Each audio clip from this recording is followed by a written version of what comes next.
Hey everyone, it's Kyle, Azora Hype. Now, it looks like the community is divided about Arya Stark's killing the Night King. While we have been given every reason to believe that Jon Snow or Daenerys would be the one to wipe out the darkness and bring forth the dawn, there's actually plenty of evidence to support Arya Stark. Her entire journey has been surrounded by death, learning to kill, and getting back with her family, so it only stands to reason that when she finally gets home, she's also the one to defeat death. From the very beginning, we learned that Arya is not like other girls. She's a promising archer, but she's a poor seamstress. Her needle must be a little bit different. It is also important to remember that in the archery scene from Season 1, Bran is a poor marksman, but Arya hits it dead on. Looking back, that moment was telling because in the Battle of Winterfell, Arya hits the mark dead on, while Bran can't properly use a physical weapon, because his weapon is his mind. When Arya tells Sansa the story of how Ned watched her practice over and over and over with the bow and arrow, she says that she knew that she was breaking the rules, but it was the right thing to do. We see something similar when Jon gives Arya Needle, and then also when Ned hires Syria Forel to train Arya in water dancing. Looking back, Jon giving Arya Needle is an extremely crucial moment in the story, because Needle symbolizes home for Arya. Needle was Robb and Bran and Rickon, her mother and her father, and even Sansa. Needle was Winterfell's grey walls and the laughter of its people. Needle was the summer snows, old Nan's stories, the heart tree with its red leaves and scary face, the warm earthy smell of the glass gardens, and the sound of the north wind rattling the shutters of her room. Needle was Jon Snow's smile. Needle becomes Arya's anchor. It grounds her and reminds her that she is a Stark of Winterfell. Arya can never let that go. In fact, she knows that she needs to learn all that she can so she can return to take vengeance for her family and protect whatever's left of Winterfell.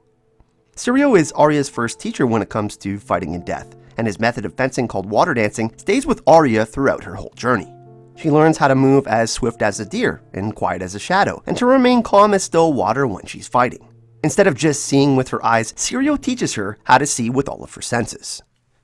His words are embedded into her head. Fear cuts deeper than swords. The man who fears losing has already lost. And most importantly, we know this one. What do we say to the god of death? Not today. Arya names her direwolf Nymeria after the princess that brought her people the Rhoynar to Dorne after Valyria conquered her home of Nisar. Nymeria was hailed as a warrior queen, and Arya admires her for being a fighter who saves her people. After disarming Prince Joffrey Baratheon, Arya makes Nymeria run away, which actually ends up saving her. And this is symbolic of what happens to Arya after Ned is killed. She becomes cut off from her family, and she has to learn how to survive. Later on, we see that Nymeria gains her own pack of wolves, while Arya gains knowledge and the skills and the ways of death on her journey from her important mentors.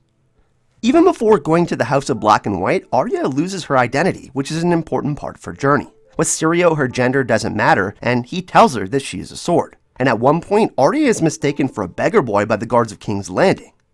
We find out later after Ned's execution that she is picked up by Yoren of the Night's Watch, and for her protection, he cuts off all of her hair and he calls her a boy. It isn't until Tywin Lannister sees her in Harrenhal in the show that she is properly identified as a girl. However, Tywin doesn't know that she is Arya Stark. While in Harrenhal, Arya has some incredible lines with Tywin, such as, "Anyone can be killed." This phrase just shows how jaded Arya has become in this moment. This line has a double bittersweet meaning in that those she believed in and probably thought would never be hurt ended up dead. But she also knows that those who caused the death of her beloved ones are also mortal as well. Anyone can be killed can also mean that Arya can kill anyone. We can't forget that Yoren also gives Arya another anchoring device, which is the list. He tells her how he always remembered Willem, the boy who killed his brother. He tells her how he would recite his name like a prayer before bed, and one day Yoren got his revenge on Willem. In that moment, you can see Arya's face change, and you know that she will adopt this method. And Arya's kill list is central to her identity because it makes her remember all of the steps that led her to where she is now. In a way, it's her own morbid time capsule that helps her remember who she is, which is Arya Stark of Winterfell. Arya also helps Jaqen H'ghar, Rorge, and Biter escape when the Lannister guards attack Yoren's group that's headed for the Wall. Later, Jaqen finds Arya at Harrenhal and tells her that they now owe the god of death 3 names. Arya sees that Jaqen can quietly kill anyone she names, and she realizes that she wants to learn how to be a faceless man. But in this moment, her need to find her family is more important.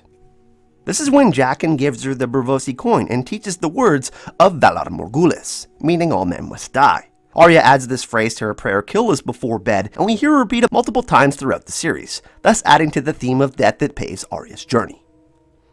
Arya also learns more about the Lord of Light, the Red God, and R'hllor when she is taken in by the Brotherhood without banners. It seems that she doesn't like this god or its followers very much, but that's probably because Arya has had death and darkness covering her for quite some time.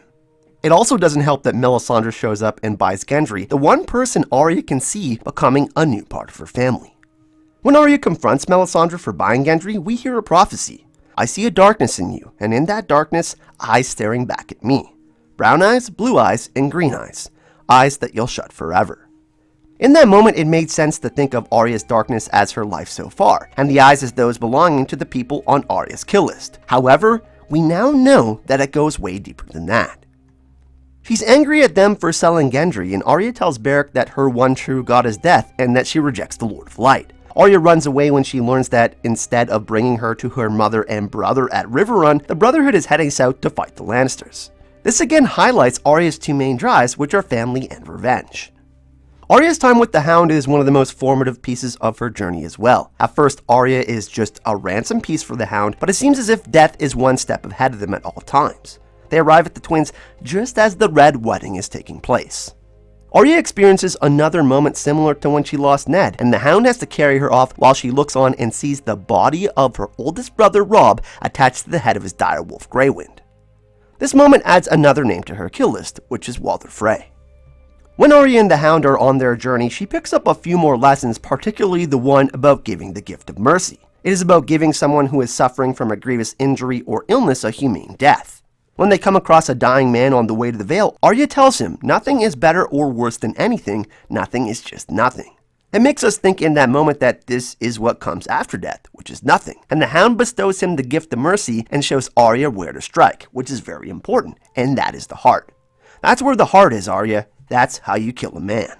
When the Hound decides to take Arya to her aunt Lysa Arryn in the Vale, they arrive just a few days after Lysa's death. Arya laughs in a disturbing way, but it has to be understood that at this point, perhaps there is nothing else that she can do.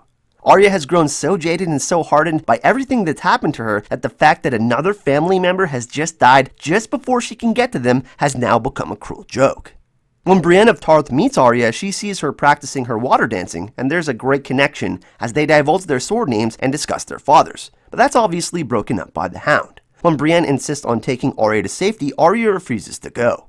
Perhaps in this moment, because of her adventures with the Hound and knowing that her mother is dead, her father is dead, her brother is dead, and Winterfell is a pile of rubble, Arya decides to go away. Arya ends up leaving the Hound after his fight with Brienne to die near the Vale, and she goes to the Salt Pans to try and board a ship to go north, but the Braavosi captain refuses. When she realizes he is set to sail for Braavos, she remembers her coin and the Faceless Men. She shows the captain her coin and says, Valar Morghulis, to which he responds, Valar Dorhairis, and Arya is on her way for the next part of her journey. In the House of Black and White of Braavos, Arya reunites with Jaqen, or at least someone that's wearing his face. Arya is supposed to discard all of the items that make her Arya Stark, but she can't bring herself to get rid of Needle, which shows that Arya's identity as a Stark means more to her than anything. She hides Needle and proceeds to learn all she can from Jaqen in the Waif, and in her time there, Arya learns more about fighting, poisons, along with how to read people's faces and knowing how they lie. Once she's there, she learns how to be an undetected no one and even gets to knock another name off her list, with Sir Meryn Trant. All of this leads to her getting blinded, but also helps her hone her fighting skills as well. Arya and the Waif have a showdown in Braavos, which leads to Arya running through the streets of Braavos while recovering from previous injuries. She ends up leading the Waif into a dark room lightened by one candle just before the Waif gets to her, and Arya uses Needle to put out the light. The next time we see Arya, she is putting her face in the Wall of Faces, and she tells Jaqen that she is no longer no one. She is Arya Stark of Winterfell, and that she's going home. Arya's Braavos arc is a precursor to the Battle of Winterfell, especially her time with the Waif. As Arya runs through the halls of her home, we see her make the same moves and moments as well we saw with the Waif chasing her in Braavos. After returning to Westeros and killing House Frey, Arya has plans to kill Cersei until Hot Pie tells her that Jon Snow is in Winterfell and is the King of the North. This shows us in this moment she chooses family and home over vengeance, which is a pivotal decision as it sets her up to receive the Valyrian steel cat's paw dagger from Bran. The Cat's Paw Dagger history is deeply entwined within the first two books of A Song of Ice and Fire series, Game of Thrones and A Clash of Kings, but also the first two seasons of the show. But if we really think about it, this connects to what Bran has been saying, that everything is leading to where it is now. All of these moments, the past, the present, the future, it's all connected, and everything that we've seen from Arya leads her here to this moment. What Bran said to Theon in the Godswood, everything you've done has brought you to this moment, to where you belong home, also applies to Arya, whose journey has come back full circle to Winterfell. Arya was built for this moment with the Night King. After hearing Melisandre's prophecy again and echoing that moment of not today with Syria Forel, Arya knows without a doubt what she must do, and that's use her skills to save her family by killing the Night King. She runs just as she did in Season 1, but instead of running away, she is running towards her destiny.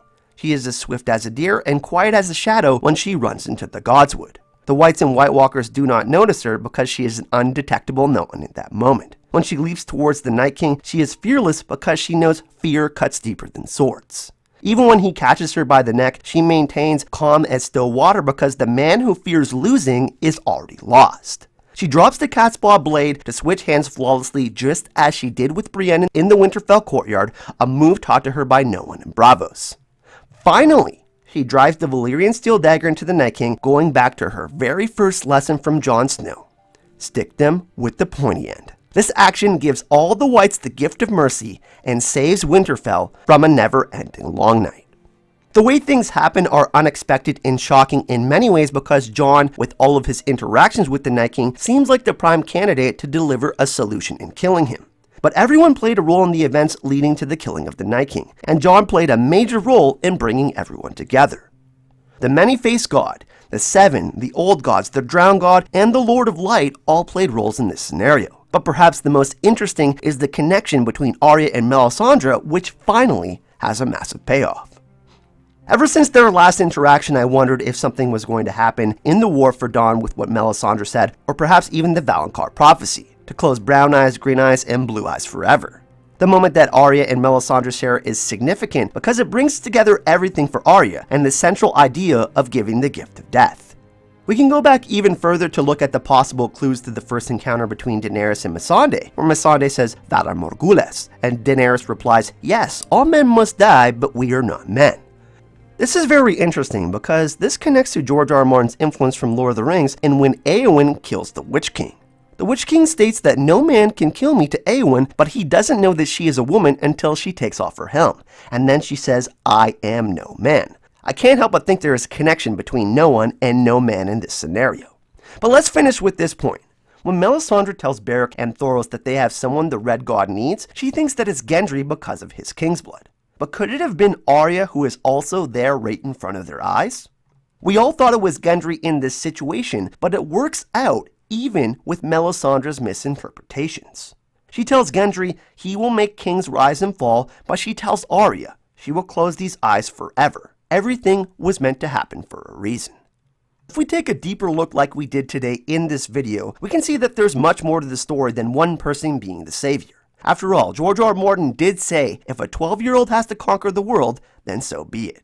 But what do you think? Were you satisfied with Arya killing the Night King? And do you think we need to see the final 3 episodes to be able to truly judge this episode and season accordingly? Let me know your thoughts, your theories, and tinfoil in the comment section. A big thank you to Amy Collins-Russell for helping me make this video. You're awesome, Amy. Let's show her some hype and love in the comment section. And also a big thank you to all of the new subscribers on the channel. We just hit 30,000 this week, so thank you for your support. I really, really appreciate it. If you want to see more Game of Thrones videos, make sure you subscribe and hit that notification bell so you get updated for future videos on the channel. And we will be doing lots more videos through Game of Thrones Season 8. I'll see you all in the next video. Hype and love.